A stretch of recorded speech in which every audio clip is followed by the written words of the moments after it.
안녕하세요 여러분. 코리아 잘리라는 자들이 알로메 민글라바심.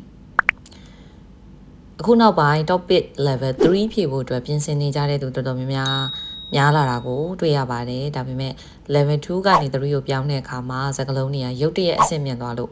အခက်တွေ့နေကြတယ်မလားဒီနေ့ဗီဒီယိုမှာတော့ကျွန်မက level 3မေးခွန်းဟောင်းတွေမှာအမြဲတွေ့ရတတ်တဲ့စကားလုံးလေးတွေကိုအုပ်စုခွဲပြီးတော့မှ9မိနစ်တွင်အနှစ်ချုပ်ရှင်းပြသွားမှာပါကဲဒါဆိုရင်တော့ level 2ကနေ3ကိုပြောင်းချင်တဲ့ကျောင်းသားတွေအနေနဲ့လောလောဆယ်မှာဘာကြက်ရမှမသိသေးဘူးဆိုလို့ရှင်တော့ဒီဗီဒီယိုလေးကနေစပြီးတော့ဒီနေ့ note မှတ်လိုက်ပြီးတော့မှစာလုပ်ကြည့်ပါနော်ကဲပထမအဆုံးအနေနဲ့ပြောပြမယ်စကားလုံးတွေကကြတော့ adverb စကားလုံးလေးတွေပေါ့နော်မြန်မာလိုပြောရရင်တော့ကရိယာဝိသေသနကိုပြောချင်တဲ့စကားရဲ့အဓိပ္ပာယ်ကိုပို့ပြီးတော့မှပေါ်လွင်သွားအောင်လို့ပြောချင်တဲ့အခါမှာသုံးတဲ့စကားလုံးလေးတွေပါပထမအဆုံးအနေနဲ့ကတော့အရေးအတွက်နဲ့အခြေအနေကိုပြောတဲ့စကားလုံးလေးတွေကိုပြောပြပါမယ်အဲ့တော့ပထမအဆုံးအနေနဲ့အရန်တို့တော်တော်လေးတို့အတော်တန်လို့ဒီလိုမျိုးတွေပြောလာလို့ရှင်အာကျူမေဦးဒီလိုစကားလုံးတွေပဲသုံးနေတယ်ဆိုလို့ရှင်เนาะအဲ့ဒီစကားလုံးလေးတွေအစားဒီ level 3ပြောင်းသွားပြီဆိုရင်ဒီစကားလုံးလေးကိုသုံးလို့ရပါတယ်산당이ဆိုတဲ့စကားလုံးလေးကိုသုံးလို့ရတယ်အဲ့တော့산당이ရဲ့အဓိပ္ပာယ်ကလေမေဦးအာကျူတော့လိုမျိုးပဲတော်တော်လေး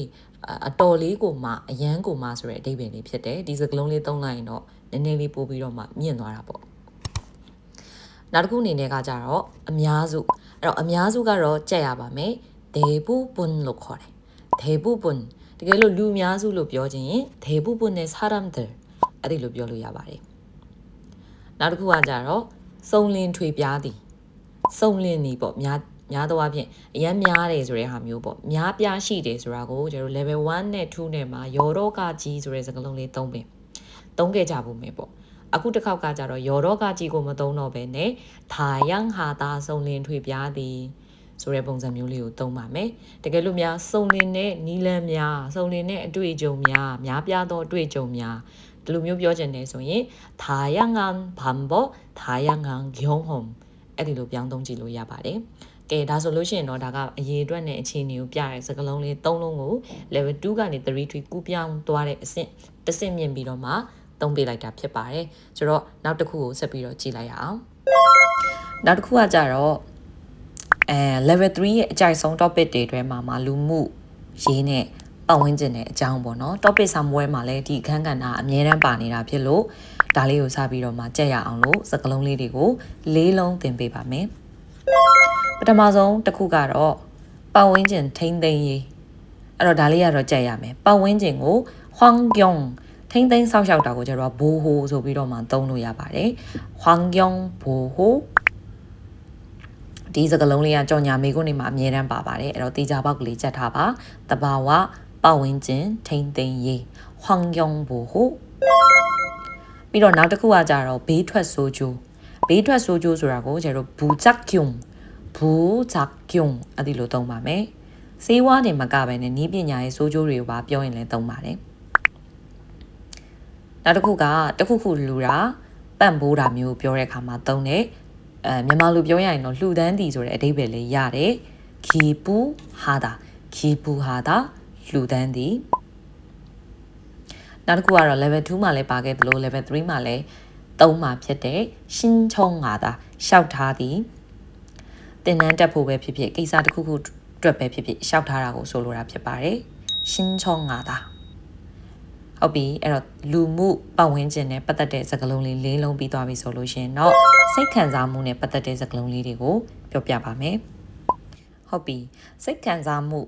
ဒီမှာလူမှုဆက်ဆံရေးနဲ့ဒီစိတ်ခံစားမှုဆိုတာမျိုးကရှိတယ်ပေါ့နော်ဆိုတော့ပြိပခပြဿနာတွေကိုကျွန်တော်မွန်းကျဲဆိုပြီးတော့မှသုံးလာကြတယ်အခုတခါမှစာတွေမှာပဋိပက္ခဆိုတဲ့ပုံစံနဲ့ပြောင်းသုံးမယ်갈등ကိုသုံးပါမယ်အဲ့တော့လူနှစ်ယောက်ကြားကစိတ်သဘောထားမတိုက်ဆိုင်တာကိုပြောတဲ့ပဋိပက္ခဆိုတဲ့ဟာမျိုးလေးကိုကိုရီးယားလို갈등လို့သုံးလို့ရပါတယ်နောက်တစ်ခုကပြဿနာတစ်ခုခုကိုဖြေရှင်းတဲ့အခါဘာသုံးမလဲပေါ့အဲ့တော့ဖြေရှင်းတယ်해결하다တခုခုကိုဖြေရှင်းတယ်လို့ပြောချင်ရင်해결하다ကိုသုံးပါမယ်နောက်တစ်ခုကလူမှုဆက်ဆံရေးတွေမှာတယောက်နဲ့တယောက်နဲ့အထင်လွဲကြတာကတော့오해하다အထင်လွဲသည် နောက်တစ်ခုကတော့ဖြောင်းဖြတယ်နားချတယ်စီးယုံတယ်ပေါ့ဒါမျိုးပြောချင်လို့ရှိရင်เนาะ 설득하다ဟုတ်ပြီနောက်ဆုံးအနေနဲ့အကျိုးသက်ရောက်မှုနဲ့အပြောင်းလဲဆိုတာမျိုးလေးနဲ့ပတ်သက်တဲ့စကားလုံးလေး၄လုံးကိုပြောပြမှာဖြစ်ပါတယ်အဲ့တော့အကျိုးသက်ရောက်မှုပေးတယ်ပေါ့တခုခုအကျိုးမြတ်ရလိုက်တာအကျိုးသက်ရောက်မှုရှိတာတွေကိုကျတို့က영향은 주다အကျိုးသက်ရောက်မှုပေးသည်ဆိုတဲ့အဓိပ္ပာယ်ပေါ့နော်တကယ်လို့များဥမာကျန်းမာရေးအတွက်ကိုအကျိုးသက်ရောက်မှုတွေပေးတယ်လို့ပြောချင်ရင်건강에 영향은 주다အဲ့ဒီလိုသုံးလို့ရပါတယ်နောက်တစ်ခုကပြိုင်ဆိုင်သည်ပြိုင်ဆိုင်တာကို경쟁하다ပြို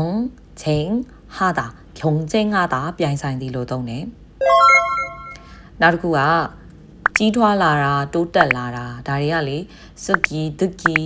များသောအားဖြင့်ပါတတ်တဲ့စကားလုံးလေးမို့လို့အဓိကရွေးထားပေးတာပေါ့နော်성장하다ကြီးထွားလာသည်တိုးတက်လာသည်ကလေးငယ်လေးတွေကြီးထွားလာတာပဲဖြစ်ဖြစ်စီးပွားရေးတွေတိုးတက်လာတာပဲဖြစ်ဖြစ်အခြေအနေမျိုးတွေမှာသုံးပါတယ်성장하다ကဲဒီနေ့ကျွန်မရှင်းပြခဲ့တဲ့စကားလုံးလေးတွေကတော့ topic level 3အောင်ဖို့အတွက်တကယ်ကိုအခြေခံကြတဲ့ keyword ကလေးတွေပဲဖြစ်ပါတယ်ဒီစကားလုံးလေးတွေကိုတေချာမှတ်သားပြီးတော့မှကိုယ်တိုင်စာကြောင်းလေးတွေကိုတိစောက်ကြည့်ကြပါအောင်နော်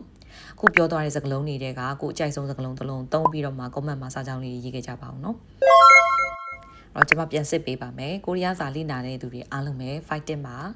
အဲ့တော့ဒီ level 3တကူစပြီးတော့မှပြောင်းလဲတော့မယ်ဆိုရင်ဒီလိုဗီဒီယိုတစ်ခုချင်းစီကနေကြည့်ပြီးတော့မှနှုတ်မှတ်သွားပြီးတော့မှတရက်ချင်းစီလေ့လာသွားမယ်ဆိုလို့ရှိရင်เนาะစကားလုံးတွေများများအဆင့်မြင့်ပြီးတော့မှသိလာမှာပါအားလုံးပဲတတာကျွန်မရဲ့ YouTube channel လေးကို subscribe လေးလုပ်ပေးဖို့မမေ့ပါနဲ့เนาะ